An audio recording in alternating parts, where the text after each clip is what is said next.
Kenapa kita kalah dengan hewan? Ayam bahagia jadi ayam, babi bahagia jadi babi, gitu kan? Anjing bahagia jadi anjing, monyet bahagia jadi monyet, tumbuhan bahagia jadi tumbuhan. Lucunya, manusia tidak bahagia jadi manusia.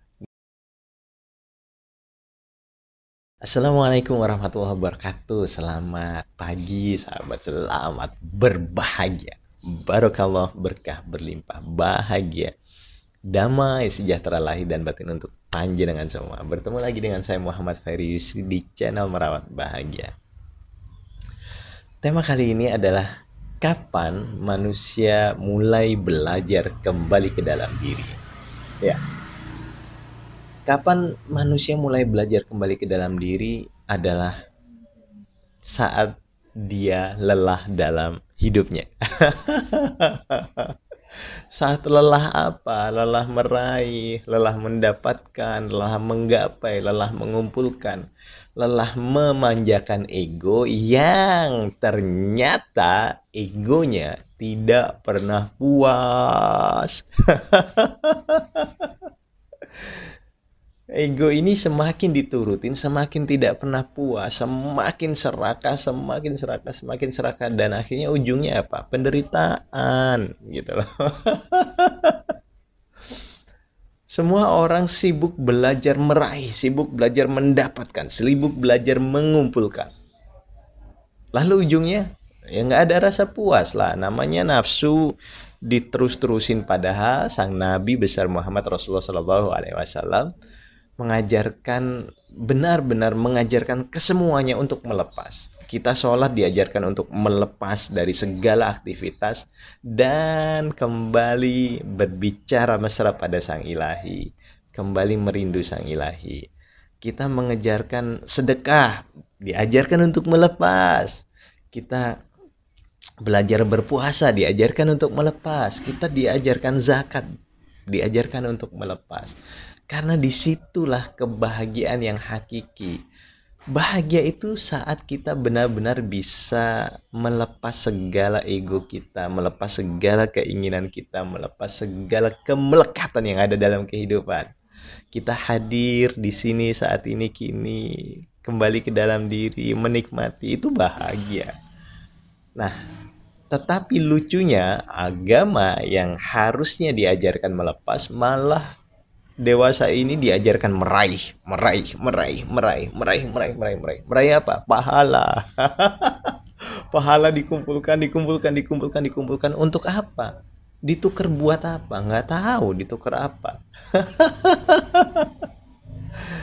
Karena lucunya agama yang ujungnya adalah mengenal diri, kembali ke dalam diri, untuk benar-benar jeda, benar-benar hening, benar-benar mengenal Tuhan. Saat ini komoditinya adalah komoditi meraih, mendapatkan, mengumpulkan. Kalau nggak begitu, nggak seru, nggak bisa diatur ya.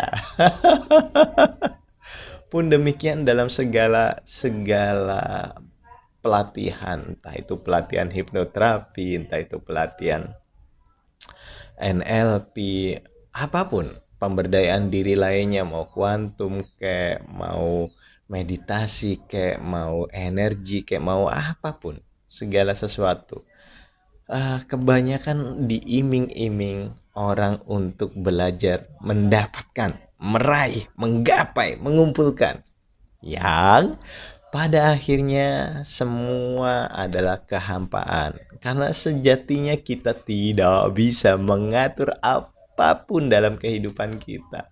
Dalam kehidupan ini kita hanya bisa mengatur 3 hal. Itu saja. Selain dari itu tidak bisa. Kita hanya mengatur pikiran kita, perasaan kita, tindakan kita. Lain dari itu tidak bisa. Kesehatan kita tidak bisa atur. Apa yang terjadi nanti kita tidak bisa atur. Apa yang terjadi esok kita tidak bisa atur. Sehebat apapun kita membenahi energi kita, membenahi uh, bawah sadar kita, membenahi segala sesuatu, vibrasi kita, zona kuantum kita, segala macam kita benahi. Kita tidak bisa. mengatur apapun yang ada di luar diri. Kita hanya bisa apa? Mengatur sunat, kita hanya bisa mengikuti sunatullah yang ada. Tetapi hasil mutlak ada di tangan Allah. Ya, di saat kita belajar menjadi Tuhan, maka kita akan menderita.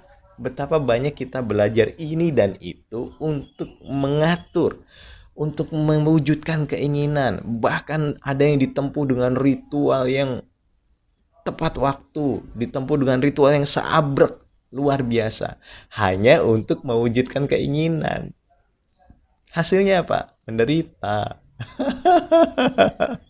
Nah, di saat semuanya sudah stuck, sudah lelah, baru biasanya orang belajar kembali ke dalam diri. Belajar kembali ke dalam diri, merenung, lalu dia memahami bahwa sejatinya hidup ini adalah innalillahi wa inna ilaihi rajiun. Oh, ternyata hidup ini berasal dari Tuhan dan hanya kepada Tuhanlah aku kembali. Oh, ternyata hidup ini ujungnya adalah jiwa yang tenang. Ya Tuhan nafsul mutmainnah, wahai jiwa-jiwa yang tenang. Irji'i, pulanglah kembali kepadaku, ila rabbiki radhiya. Syaratnya apa? Syaratnya adalah radhiya. Kita meridhoi segala sesuatu yang diberikan Sang Ilahi pada diri kita, dan otomatis Allah ridho, radhiyatan mardiyah. Oh, ternyata dalam kehidupan ini sejatinya aku hanya untuk meridhoi segala sesuatu yang diberikan Sang Ilahi, bukan mencari ridhonya. Ya, bukan mencari ridhonya, kita hanya meridhoi apapun yang diberikan Sang Ilahi pada kehidupan kita, peran apapun, dan kita menerima peran itu sebaik mungkin. Kenapa kita kalah dengan hewan? Ayam bahagia jadi ayam, babi bahagia jadi babi, gitu kan? Anjing bahagia jadi anjing, monyet bahagia jadi monyet, tumbuhan bahagia jadi tumbuhan. Lucunya, manusia tidak bahagia jadi manusia. Nah, di saat kita kembali ke dalam diri, mengenal diri, ternyata tugas kita dalam kehidupan ini adalah untuk menerima takdir terbaik dari Sang Ilahi. Menerima dan melepas segala keakuan diri, melepas segala ego diri, dan menari dalam tarian kehidupan dengan indah. Mantap jiwa. Di saat kita kembali belajar ke dalam diri, maka kita akan menemukan kebahagiaan sesungguhnya. Dan mulailah kita belajar menerima, belajar bersyukur, belajar melepas segala sesuatu, dan akhirnya kembali benar-benar menyadari dan mengenal Tuhan. Kebijaksanaan kita akan naik, lalu sudut pandang kita semakin melebar, welas asih kita akan timbul, kemelekatan yang kita lekati, apapun yang kita lekati akan lepas satu demi satu saat kita sudah belajar kembali ke dalam diri. Saat kita belum belajar kembali ke dalam diri, maka ego kita masih amat sangat besar. Ego kita, nafsu kita, keserakahan kita semakin besar. Oke? Itu sebab di dalam surat 36 ayat 21 Allah menyebutkan ittabi'u ma la yas'alukum ajra wa hum muhtadun. Ikutilah orang-orang yang sudah tidak mengiming-imingimu pahala. Mereka lah orang yang mendapatkan petunjuk. Jadi mari kita merenung sahabat, apakah dalam kehidupan ini kita sibuk mengumpulkan, meraih, mendapatkan apapun, entah itu materi, entah itu pahala, maka hidup kita masih dalam penderitaan.